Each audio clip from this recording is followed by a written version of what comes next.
sacrifice. I've given myself to everything I've truly loved.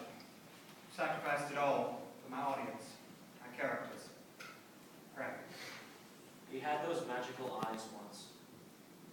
Now, I don't know what I see anymore. They're fading, like the last breath of sunlight before it darkens into blackness. It's that darkness that has permeated my life like an impenetrable fog. It gets like this more often than not. Maudlin, despondent, and hopelessly fragile, it seems. You've seen it before. In fact, there are pieces of him in every character. He can't help but fracture himself for his audience, give a piece to every character he's ever written. I can't help but wonder what's left. How can I conceivably love this man when I know that one day I'll wake up and he'll be nothing but dust? He won't be there anymore. Empty. Hollow like I feel now. I always do when we fight. Frank is my second skin and my second heart. The only man around whom I've truly felt loved. Sometimes understood. That day is coming faster than either of us would like. It's true, I got the diagnosis about 2 months ago. Inoperable lung cancer. I didn't have anywhere else to turn to but 10. Strangely enough, he's always been the one constant in my life, whether I've liked it or not. You know you aren't yourself when you talk about this. I've told you not to live in the past. There will come a day when you will be all alone. I can't keep you from it. The only thing you've ever wanted is to live untethered. If that's the case, why did you come back? Because I didn't have a choice. I didn't ask you to return, but here you are, acting like a fucking nursemaid. Just what do you want? Don't you know what I've always wanted, needed? You. Someone to love. I've told you I love you, but I can't possibly love you enough. You know what I mean? I love you the way that I can, in my own way. You will find someone else with whom you're consumed by love. But that scares me to death. You think I like being this way? I remember all those nights in my youth, wandering the streets, searching for someone to fill the space with me, to fulfill me and allow me to fill them. How empty.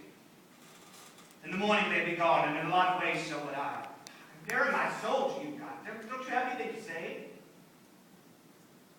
I do. But I have to say you won't like to hear. This isn't one of your goddamn plays. You don't get to control this. Here. My life. I want you to leave.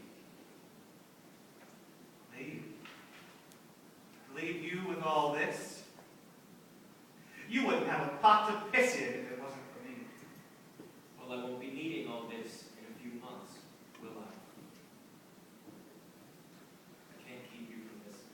I don't want us to end this way. You don't want. You don't want. It's always about you, isn't it? In this case, yes. Yes, it is. Please. For years, it's always been about you. You know it. Of course you'd say that, just to hurt me. Go ahead, like you always do. Why don't you grab the crucifix off the wall and hold it, Amanda? Don't you dare call me that.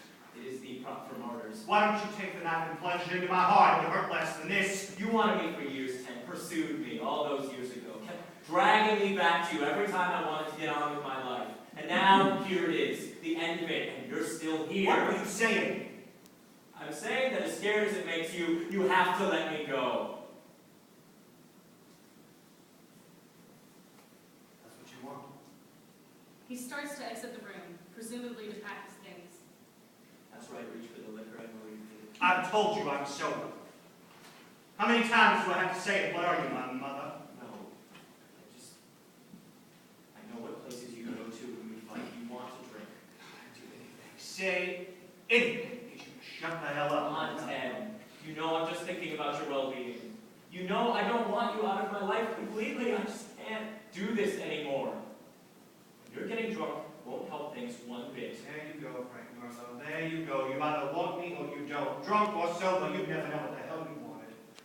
You certainly didn't mind those nights out at every fancy club in town, drinking until the wee hours. Now you're like my fucking chaperone. You can't have it both ways. I just can't do this anymore. The road is ending for me. I know it, and so do you. I refuse to watch you do this to yourself. Do whatever the fuck you want. If what you want is release, then go. I give it to you. There is a certain time for departure, even when there's no certain place to go. Frank exits. Tennessee goes off stage to retrieve a suitcase. He pulls out an unopened bottle of liquor hidden inside the suitcase. Considers it. Without thinking, he throws the suitcase to the floor, leaving it open and grabs the liquor bottle, unscrewing the top with expert precision. No glasses needed. There is a place to which I once had swift and easy access. This is not a geographical location, but a psychic one, I suppose. It swirls with memory, and a generous, if not always helping me to share these memories. I do not understand how I came to possess so much extraneous thought and fear, but it drags me away from this place from which I would like to return. I worked so hard to create this brilliant theater, the true theater of the mind. So, here we are at an impasse.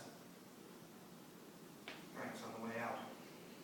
I've known it for years. Seemingly, we're all dying.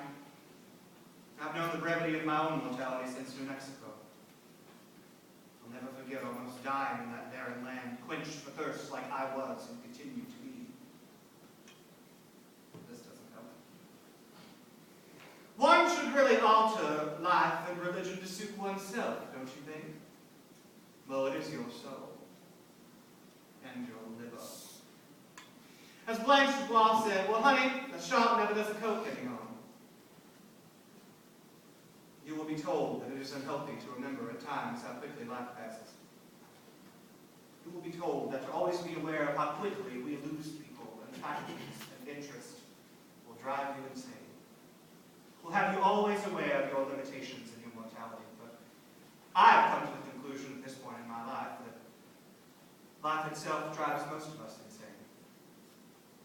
And it reminds us all every single day of our limitations and our mortality. Better, I think, to be hungry, grateful for experience, to acknowledge the journey as if in a window of a very expensive, very fast-moving train.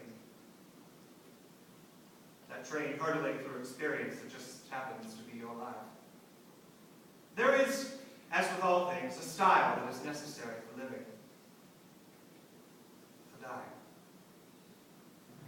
Most people, they love Tennessee, the writer, but falling in love with his language. I don't even know who that person is anymore. Ain't that something? I guess what I really want to know is, what has it all been for?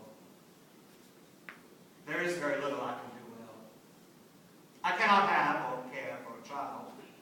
I cannot prepare a meal satisfactorily. The dishes never seem to emerge at the appropriate times. I cannot even eat a meal when I would like to. Things are falling apart. I lack mental and glandular flexibility. My brain doesn't produce the creative fog of words or sentences that share anything but the dusty refuge that resides in my skull. I cannot be a friend for an extended period of time because my boundaries always gently traced in sand. Sands of madness are blown away and I cannot retrace them. I cannot really do anything. Cannot relate to anything. God damn it, I once thought, and think still, I can write. Can't I get a single witness to whom I once delivered pages and deliverance to say that I once mattered?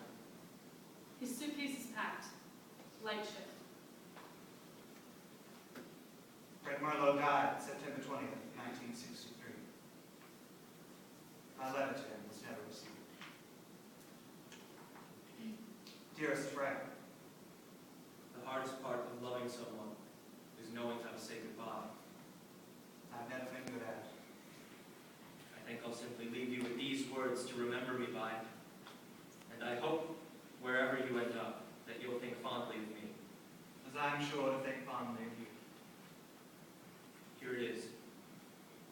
unyielding and blinding truth. I've never been good at that either. I loved you, every fiber of my earthly being, beyond all time, space, bitterness, and regret. One thing is for sure. I'll never regret the time I spent on this earth loving you. You've released me. It hurts now. But I know that someday I'll meet you in the eternal pause.